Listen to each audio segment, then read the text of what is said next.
The morning sun streamed through the tall windows of Windsor Castle as Princess Charlotte stood before the ornate mirror in her grandmother's former chambers. The 9-year-old princess had grown tall for her age, her blonde hair cascading down her shoulders in gentle waves that reminded everyone of her late grandmother, Princess Diana. Today was different from any other day in her young life. Today she would wear something that had been locked away for years, something that carried the weight of history and heartbreak. Lady Sarah, Diana's former lady-in-waiting who had become Charlotte's trusted confidant, carefully lifted the Spencer tiara from its velvet-lined case. The diamonds caught the morning light, sending rainbow fragments dancing across the room's cream-colored walls. This wasn't just any piece of jewelry. This was the very tiara that Princess Diana had worn on her wedding day, the same one that had graced her head during countless royal engagements, and the same one that had been carefully preserved after her tragic death in 1997. Charlotte's eyes widened with wonder and a deep sense of connection she couldn't quite understand. She had seen photographs of her grandmother wearing this tiara, but holding it, seeing it up close, feeling its weight, was entirely different. The Spencer tiara had been in her family for generations, passed down through the Spencer lineage, and now it was time for it to grace another generation.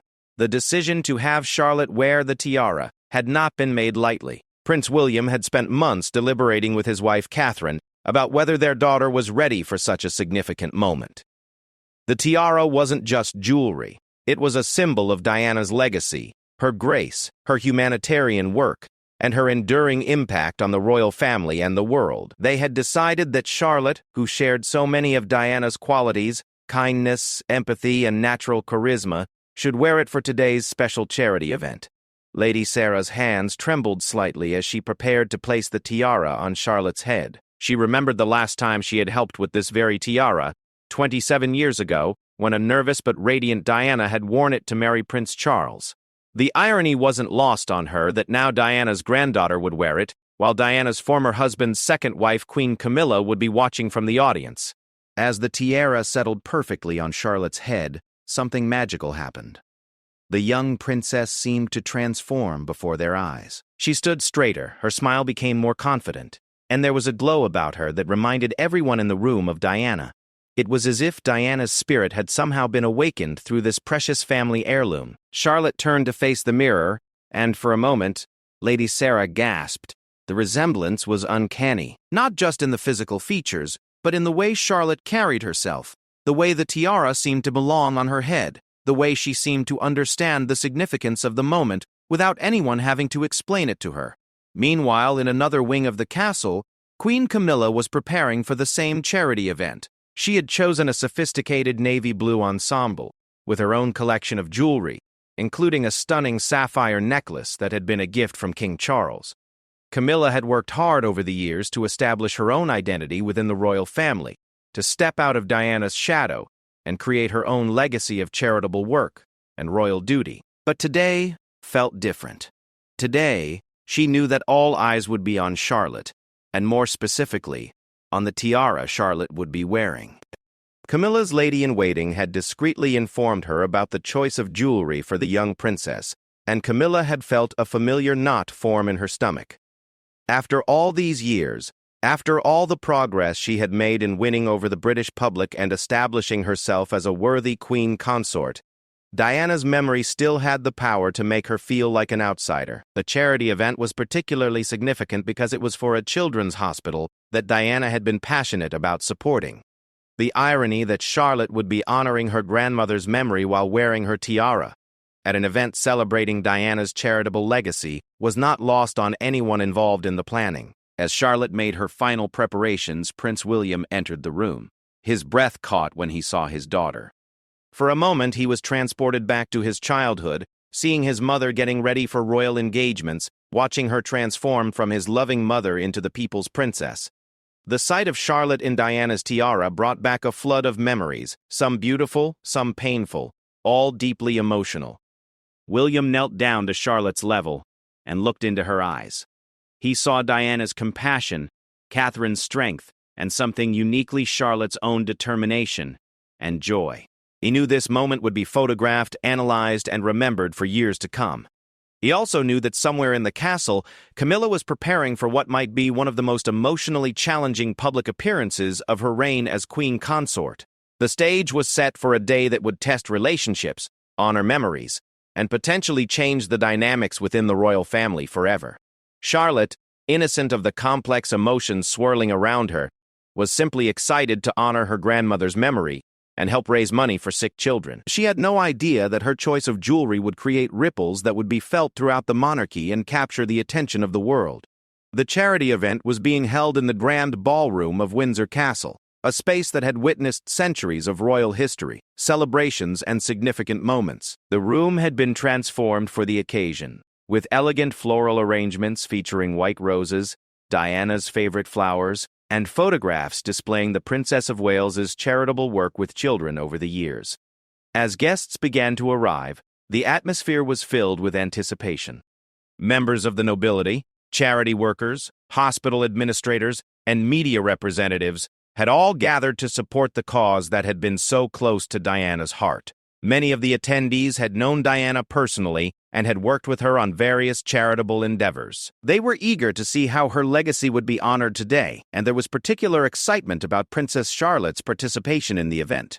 Queen Camilla arrived first, as protocol demanded.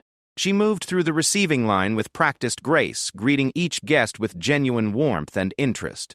Over the years, she had mastered the art of royal public appearances, learning to balance formality with approachability. Her navy blue ensemble was perfectly chosen, elegant without being flashy, respectful without being somber. She had deliberately chosen jewelry that was beautiful but not attention-grabbing, knowing that today was not about her. But despite her outward composure, Camilla's mind was racing. She had spent years working to establish her own charitable causes, her own identity as a royal patron, her own relationship with the British public. She had made significant progress, particularly in her work supporting victims of domestic violence and promoting literacy. The public had gradually warmed to her, recognizing her genuine commitment to her royal duties and her obvious love for King Charles. However, Camilla was acutely aware that Diana's memory still held tremendous power, particularly when it came to charitable work and public affection. She had learned to navigate this reality over the years, often choosing to support causes that didn't directly compete with Diana's legacy, finding her own niche within the royal charitable landscape. As she moved through the room, Camilla noticed the photographs of Diana that adorned the walls. Each image showed the Princess of Wales in her element, surrounded by children holding babies, comforting parents, radiating the natural warmth and empathy that had made her beloved worldwide. Camilla had always respected Diana's charitable work, even during the difficult years when their personal situations had created such public controversy. The guests continued to arrive, and the anticipation in the room grew palpable.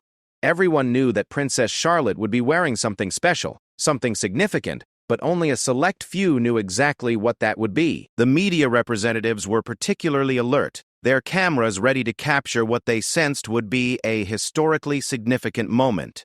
Then, the moment arrived. The doors to the ballroom opened, and Prince William entered, followed by Princess Catherine, and then Princess Charlotte. The room fell silent as guests took in the sight of the young princess.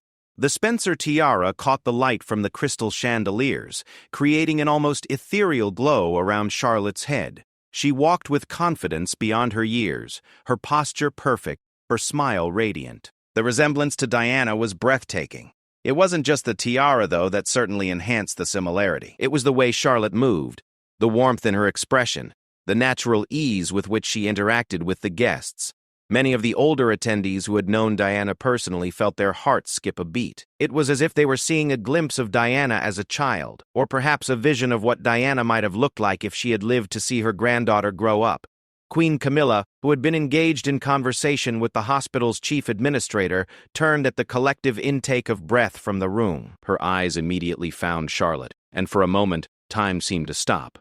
The sight of Diana's tiara, on Diana's granddaughter, at an event celebrating Diana's charitable legacy, hit Camilla with unexpected force.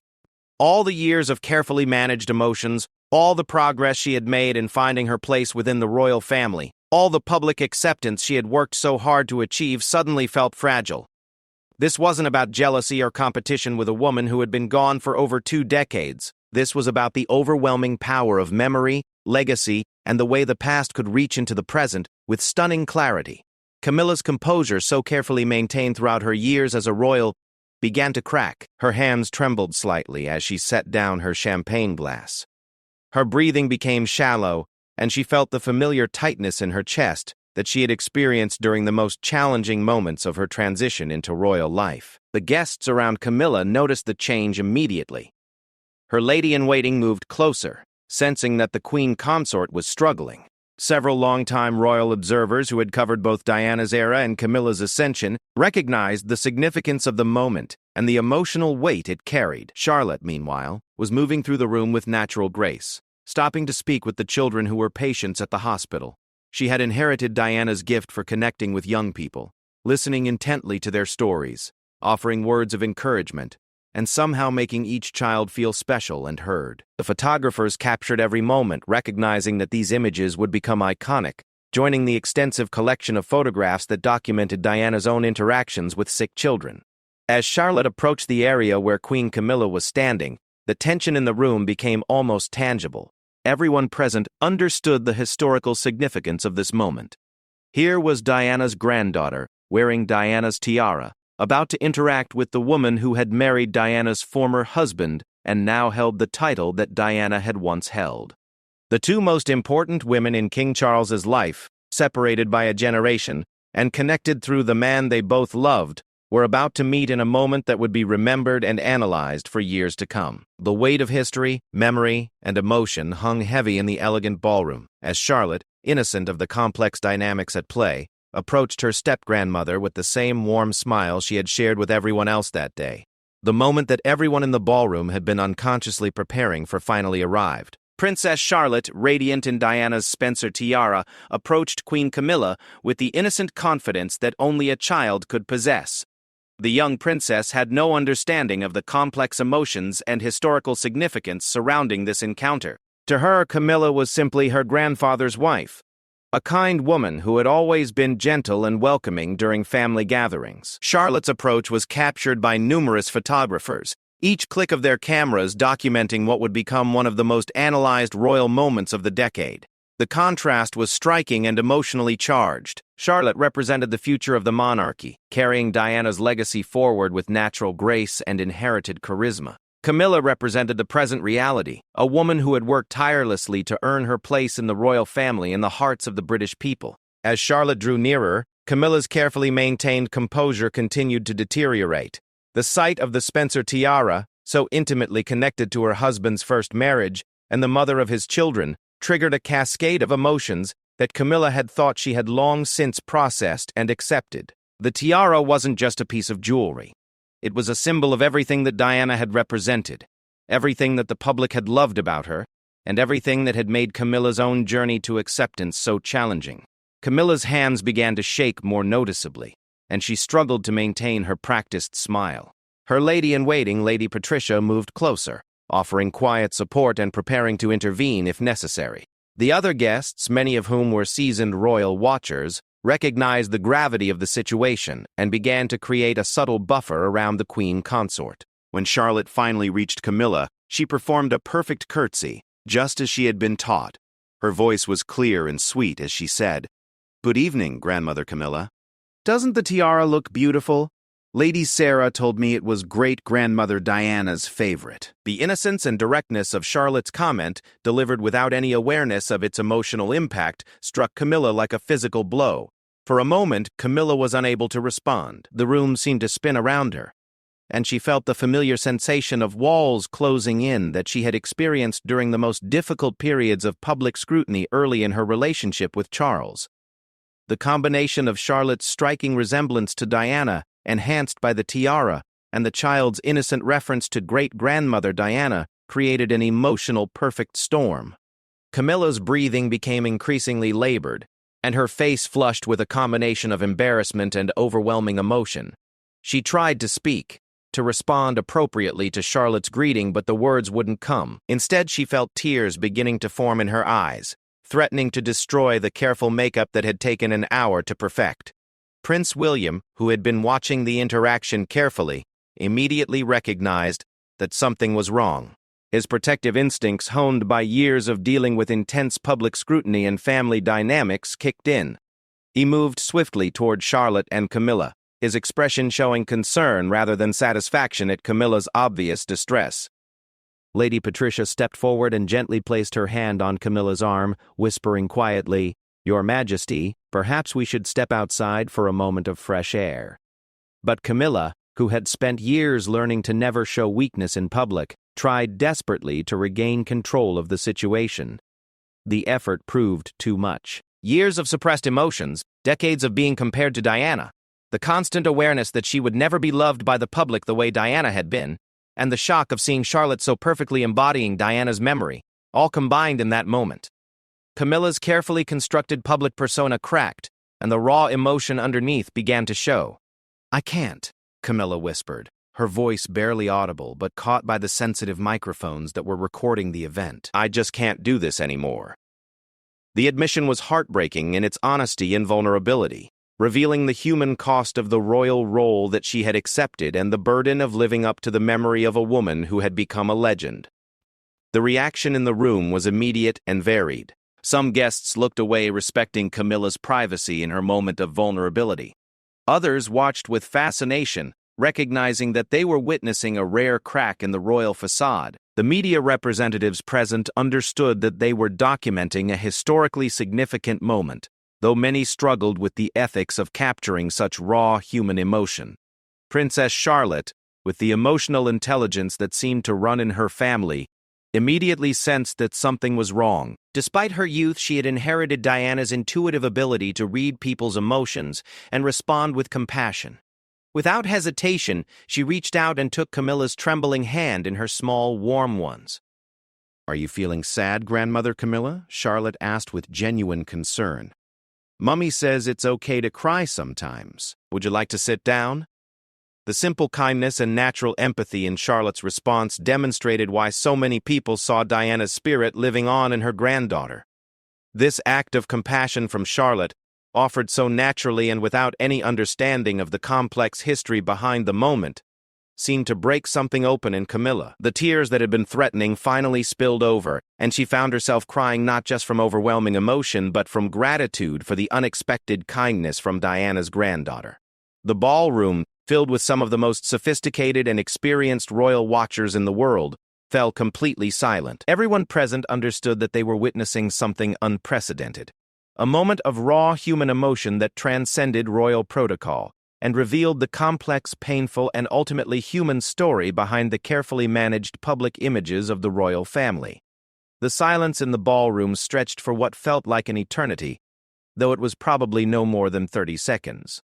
In that time, the carefully orchestrated world of royal protocol seemed to suspend itself, making room for genuine human emotion and connection. Princess Charlotte, still holding Queen Camilla's hand, looked up at the adults around her with the kind of innocent wisdom that children sometimes possess in moments of crisis. Prince William reached the pair first, his expression showing genuine concern for both his daughter and his stepmother. Despite the complicated history between his family and Camilla, William had grown to respect her dedication to his father and her commitment to her royal duties. Seeing her in such distress, triggered by his daughter's innocent wearing of his mother's tiara, created a complex mix of emotions within him. "Camilla," William said softly, using her first name rather than her title, which was unusual in such a public setting. "Are you all right?" His voice carried genuine warmth and concern, reflecting the maturity and emotional intelligence that had made him such an effective heir to the throne. Camilla looked up at William through her tears, seeing not the young boy who had once resented her presence in his father's life, but a compassionate man who understood the weight of royal responsibility and public scrutiny. She tried to speak, to apologize for her loss of composure, but the words came out in broken whispers. "I'm sorry," she managed to say. "I thought I was past this. I thought I had made peace with everything." But seeing her in that tiara, looking so much like— She couldn't finish the sentence, but everyone understood what she meant. Charlotte, still holding Camilla's hand, looked around at the concerned faces surrounding them. With the natural problem-solving instincts of a child, she had an idea. "Would it help if I told you about great-grandmother Diana?" she asked Camilla. Daddy and Papa tell me stories about her all the time. They say she would have loved me very much, and that she would have loved you too, because you make Grandpa Charles happy." The simple wisdom of Charlotte's words hit everyone present like a revelation. Here was a 9-year-old child, wearing the tiara of a grandmother she had never met, offering comfort to the woman who had married her grandfather and inherited one of the most scrutinized roles in the modern world. Charlotte's innocent perspective cut through decades of media speculation, public judgment, and family complexity to reach a fundamental truth about love, forgiveness, and moving forward. Camilla's tears flowed more freely now, but they seemed to be shifting from tears of distress to tears of gratitude, and perhaps even relief. She squeezed Charlotte's hand gently and managed a genuine smile through her tears. "You're very wise, Princess Charlotte," she said, "and very kind. Your great-grandmother would indeed be very proud of you." Lady Patricia, along with Princess Catherine, who had now joined the group, began to create a subtle barrier around the emotional scene, giving Camilla space to recover while preventing the media from capturing too much of her vulnerability. Catherine's presence was particularly meaningful, as she had always worked to maintain a respectful relationship with Camilla while honoring Diana's memory in her own way. The guests in the ballroom, many of whom were seasoned observers of royal life, began to understand that they were witnessing something extraordinary. This wasn't just a moment of emotional breakdown, it was a moment of healing, of connection across generational and relationship lines, of the kind of authentic human interaction that the rigid protocols of royal life rarely allowed. Dr. Elizabeth Morrison, the chief administrator of the children's hospital that was being honored that day, approached the group with the sensitivity of someone who dealt with emotional crises regularly. "Your Majesty," she said to Camilla, "perhaps we could move to a quieter space for a few minutes? The children's ward has a lovely family room where you could have some privacy." But Charlotte, who seemed to have appointed herself as Camilla's protector for the moment, had another idea. "Could we stay here?" she asked. "I think the people here understand that sometimes grown-ups need to cry, just like children do, and maybe they would like to hear about great-grandmother Diana too." The suggestion was so unexpected, so contrary to royal protocol, and yet so perfectly appropriate for the moment that William and Catherine exchanged a look of amazement at their daughter's emotional intelligence. Charlotte had somehow recognized that this moment of vulnerability could become a moment of healing not just for Camilla, but for everyone present who had been affected by Diana's death and the complex aftermath that had followed. Camilla looked around the ballroom, seeing the faces of people who had known Diana, who had worked with her, who had loved her, and who had also watched Camilla's own journey with varying degrees of acceptance. She realized that Charlotte was right. This moment of authenticity, as frightening as it was, might be exactly what was needed. Taking a deep breath, Camilla stood up straighter, though she continued to hold Charlotte's hand. "You know," she said, her voice growing stronger, "I think Princess Charlotte has the right idea. Perhaps it's time we talked about Diana openly, not as a memory that divides us, but as a legacy that can unite us in the work she cared so much about."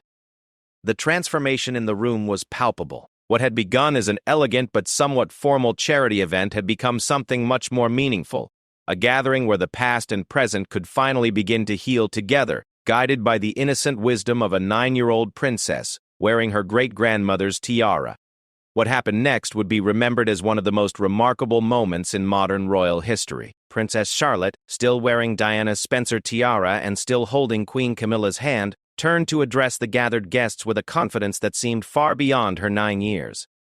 "My daddy always tells me that great-grandmother Diana loved to talk to people and make them feel better when they were sad or scared," Charlotte began, her clear voice carrying across the silent ballroom. "He says she believed that when we share our feelings and help each other, we can do wonderful things together. I think that's what's happening right now." The simplicity and truth of Charlotte's words began to work their magic on everyone present.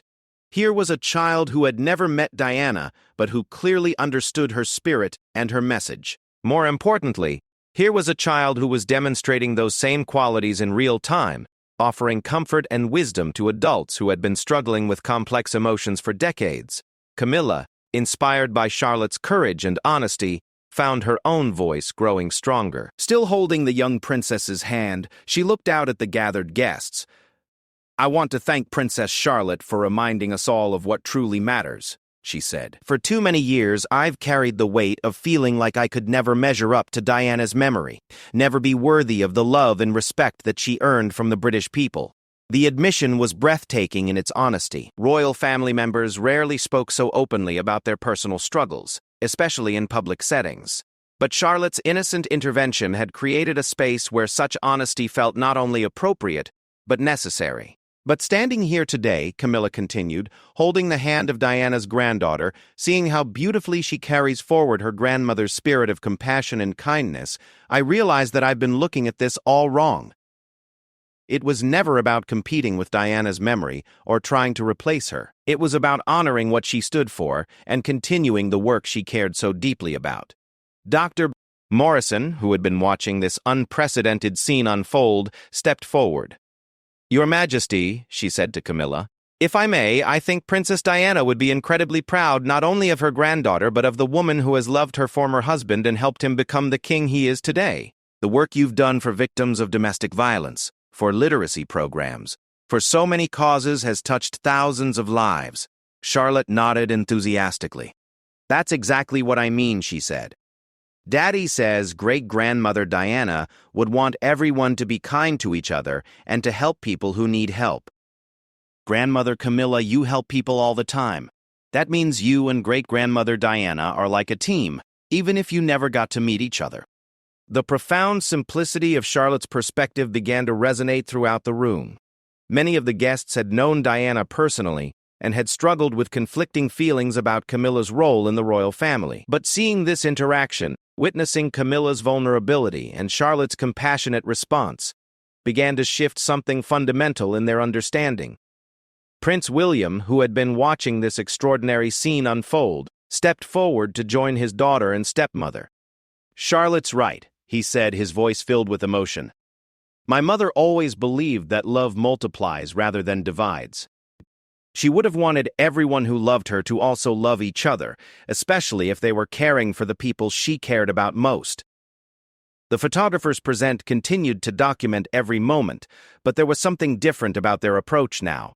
Rather than hunting for scandalous or dramatic shots, they seemed to recognize that they were capturing something historically significant, a moment of healing and reconciliation that would become part of the royal family's legacy. Princess Catherine joined the group, completing the circle of family around Charlotte and Camilla.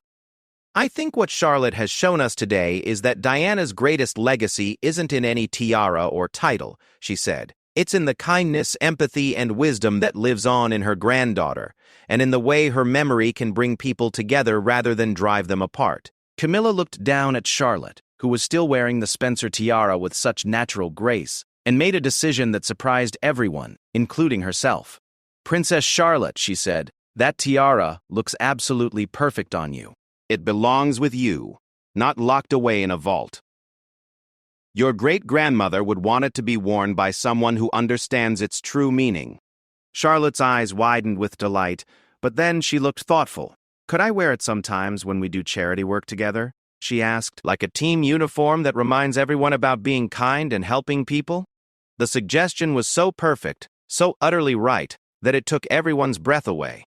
Here was a child proposing that Diana's tiara become not a symbol of division or competition, but a symbol of continuity, compassion, and shared purpose across generations. As the formal part of the charity event resumed, something fundamental had changed.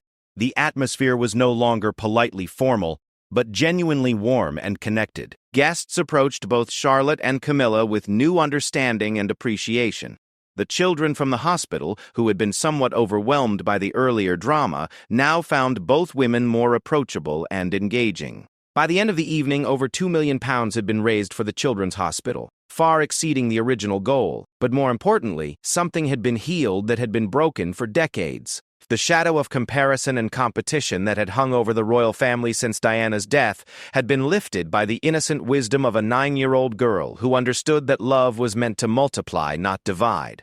As the guests began to leave, many approached Charlotte and Camilla to express their gratitude for witnessing such an extraordinary moment of grace and healing. The media coverage that followed would be overwhelmingly positive, focusing not on drama or conflict, but on the power of compassion, the wisdom of children, and the possibility of healing even the deepest wounds through understanding and love. Charlotte, still wearing the Spencer tiara as she said goodbye to the last guests, turned to Camilla one final time. "Grandmother Camilla," she said, "I think great-grandmother Diana would have really liked you. And I'm glad Grandpa Charles married you, because that means you're part of our family, and families are supposed to love each other." With those words, a chapter that had been defined by tragedy, conflict, and division finally closed, replaced by a new chapter built on understanding, acceptance, and the endless possibility for love to triumph over pain. The Spencer tiara would continue to be worn, but now it would carry a new meaning, symbolizing not just Diana's memory, but the healing power of love across generations and the wisdom that can emerge from the innocent hearts of children.